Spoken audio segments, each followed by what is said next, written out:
ಒಂದು ಕಡೆ IPL season 19ಕ್ಕೆ ಕೌಂಟ್ ಡೌನ್ ಸ್ಟಾರ್ಟ್ ಆಗಿದೆ. ಮತ್ತೊಂದು ಕಡೆ ಭಾರಿ ಮೊತ್ತಕ್ಕೆ RCB ಕ್ರಿಕೆಟ್ ತಂಡ ಸೇಲ್ ಆಗಿದೆ.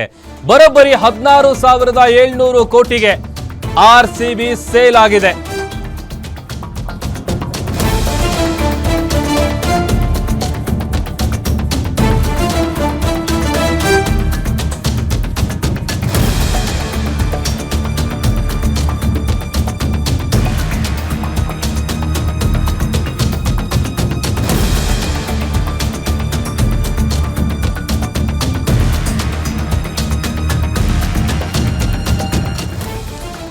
ಭಾರಿ ಮೊತ್ತಕ್ಕೆ RCB ಕ್ರಿಕೆಟ್ ತಂಡ ಮಾರಾಟ ಆಗಿದೆ. ಬರೋಬ್ಬರಿ 16,700 ಕೋಟಿಗೆ RCB ಸೇಲ್ ಆಗಿದೆ. ಆದಿತ್ಯ ಬಿರ್ಲಾ ಗ್ರೂಪ್ ಪಾಲಾಗಿದೆ. ಬೆಂಗಳೂರು ಟೀಮ್ ದೇಶದ ಕ್ರೀಡಾ ಕ್ಷೇತ್ರದಲ್ಲಿ ದೊಡ್ಡ ಮೊತ್ತಕ್ಕೆ RCB ಸೇಲ್ ಆಗಿದ್ದು ದಾಖಲೆಯನ್ನ ಕ್ರಿಯೇಟ್ ಮಾಡಿದೆ.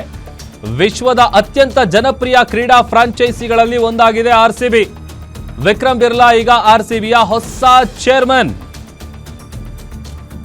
IPL 2025ರ ಚಾಂಪಿಯನ್ ರಾಯಲ್ ಚಾಲೆಂಜರ್ಸ್ ಬೆಂಗಳೂರು ತಂಡವು ಬರೋಬ್ಬರಿ 16,700 ಕೋಟಿ ರೂಪಾಯಿ ಮೊತ್ತಕ್ಕೆ ಮಾರಾಟ ಆಗುವ ಮೂಲಕ ಹೊಸ ದಾಖಲೆಯನ್ನ ಬರೆದಿದೆ. ಪ್ರಸ್ತುತ ಮಾಲೀಕರಾದಂಥ ಡಿಯಾಜಿಯೋ ಸಂಸ್ಥೆಯಿಂದ ಈ ತಂಡವನ್ನ ಪ್ರಮುಖ ಹೂಡಿಕೆದಾರರ ಒಕ್ಕೂಟವು ಪರ್ಚೇಸ್ ಮಾಡಿದೆ. ಆದಿತ್ಯ ಬಿರ್ಲಾ ಗ್ರೂಪ್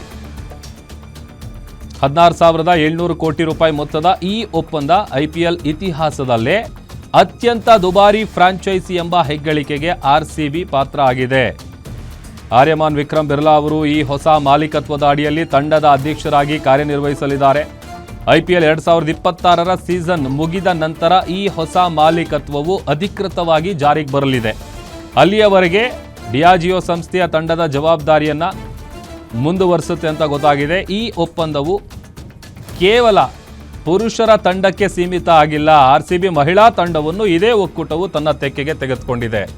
ಮತ್ತಷ್ಟು ಡೀಟೇಲ್ಸ್ ಕೊಡ್ತಾರೆ ನಮ್ಮ ಡಿಜಿಟಲ್ ಎಡಿಟರ್ ದಿಲೀಪ್ ದೂರವಾಣಿ ಸಂಪರ್ಕದಲ್ಲಿ ಜಾಯ್ನ್ ಆಗಿದ್ದಾರೆ. ದಿಲೀಪ್, ಒಂದು ಕಡೆ IPL ಸೀಸನ್ 19ಗೆ ಕೌಂಟ್ ಡೌನ್ ಸ್ಟಾರ್ಟ್ ಆಗಿದೆ. ಮತ್ತೊಂದು ಕಡೆ ಭಾರಿ ಮೊತ್ತಕ್ಕೆ RCB ಕ್ರಿಕೆಟ್ ತಂಡ ಮಾರಾಟ ಆಗಿ ದಾಖಲೆಯನ್ನ ನಿರ್ಮಿಸಿದೆ. ಡೀಟೇಲ್ಸ್ ಕೊಡ್ತಾ ಹೋಗೋದಾದ್ರೆ ರಾಮ್, ಏನೊಂದು ಹಾಲಿ ಚಾಂಪಿಯನ್ ರಾಯಲ್ ಚಾಲೆಂಜರ್ಸ್ ತಂಡ ಒಟ್ಟು $1.78 ಬಿಲಿಯನ್ ಮೊತ್ತಕ್ಕೆ ಅಂದ್ರೆ 16,706 ಕೋಟಿಗೆ ಮೌಲ್ಯಕ್ಕೆ ಮಾರಾಟ ಆಗಿರೋದು ನಿಜವಾಗ್ಲೂ ಒಂದು ಈ ಕ್ಷಣದ ಬಿಗ್ ನ್ಯೂಸ್ ಅಂತ ಹೇಳ್ಬೋದು. ಆದಿತ್ಯ ಬಿರ್ಲಾ ಗ್ರೂಪ್ ಮತ್ತೆ ಭಾರತದ ಅತಿ ದೊಡ್ಡ ಮಾಧ್ಯಮ ಸಂಸ್ಥೆ ಆದಂತ ಟೈಮ್ಸ್ ಆಫ್ ಇಂಡಿಯಾ ಗ್ರೂಪ್ ಕೂಡ ಇದರ ಒಂದು ಮಾಲೀಕತ್ವವನ್ನು ಹೊಂದಿದೆ. ಒಟ್ಟು 4 ಶೇರ್ ಹೋಲ್ಡರ್ಗಳು ಒಟ್ಟು 100% ಶೇರ್ ಅನ್ನ ಖರೀದಿ ಮಾಡಿದ್ದಾರೆ. ಏನೊಂದು ಯುನೈಟೆಡ್ ಸ್ಪಿರಿಟ್ಸ್ ಲಿಮಿಟೆಡ್ ಅಂಡರ್ ಅಲ್ಲಿ ಇತ್ತು ಆವಾಗ ಮಲ್ಯ ಅವರ ಒಡೆತನದಲ್ಲಿ ಇದ್ದಂತ ಸಂದರ್ಭದಲ್ಲಿ. ಆ ನಂತರ ಡಿಯಾಜಿಯೋ ಸಂಸ್ಥೆ, ಅದು ಅಮೆರಿಕದ ಒಂದು ಲಿಕ್ಕರ್ ಕಂಪನಿ. ಆ ಕಂಪನಿ ಯುನೈಟೆಡ್ ಸ್ಪಿರಿಟ್ಸ್ ಲಿಮಿಟೆಡ್ ನ ಒಂದು ಮಾಲೀಕತ್ವವನ್ನು ತಗೊಂಡು ಜೊತೆಗೆ ರಾಯಲ್ ಚಾಲೆಂಜರ್ಸ್ ಮಾಲೀಕತ್ವವನ್ನು ಡಿಯಾಜಿಯೋ ಸಂಸ್ಥೆ ತಗೊಂಡಿತ್ತು. ಇದೀಗ ಒಟ್ಟು 4 ಜನ ಶೇರ್ ಹೋಲ್ಡರ್ಗಳು ಸೇರಿ ಈ ಕಂಪನಿಯನ್ನ ಖರೀದಿ ಮಾಡಿದ್ದಾರೆ. ಈ ಪೈಕಿ ಅತಿ ಹೆಚ್ಚು ಶೇರ್ ನ ಹೊಂದಿರುವ ಆದಿತ್ಯ ಬಿರ್ಲಾ ಗ್ರೂಪ್ ನ ಮುಖ್ಯಸ್ಥರಾದಂತ ಆರ್ಯಮಾನ್ ವಿಕ್ರಮ್ ಬಿರ್ಲಾ ಅವರು ಈಗ RCBಯ ಡೈರೆಕ್ಟರ್ ಆಗ್ತಿದ್ದಾರೆ. ಜೊತೆಗೆ ಟೈಮ್ಸ್ ಆಫ್ ಇಂಡಿಯಾ ಗ್ರೂಪ್ ನ ಸತ್ಯನ್ ಗಜ್ವಾನಿ ಅವರು ವೈಸ್ ಚೇರ್ಮನ್ ಆಗ್ತಾ ಇದ್ದಾರೆ.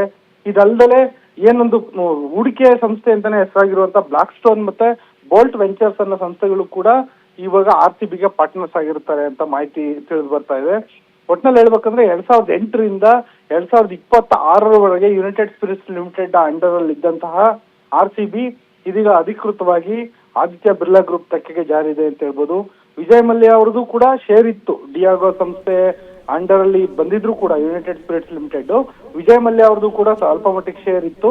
ಇದೀಗ ಸಂಪೂರ್ಣವಾಗಿ ಆದಿತ್ಯ ಬಿರ್ಲಾ ಒಂದು ನೇತೃತ್ವದ 4 ಜನರ ಒಂದು ಒಕ್ಕೂಟಕ್ಕೆ ಇದೀಗ RCB ವಾಲಿದೆ ರಾಮ್. Okay, thank you.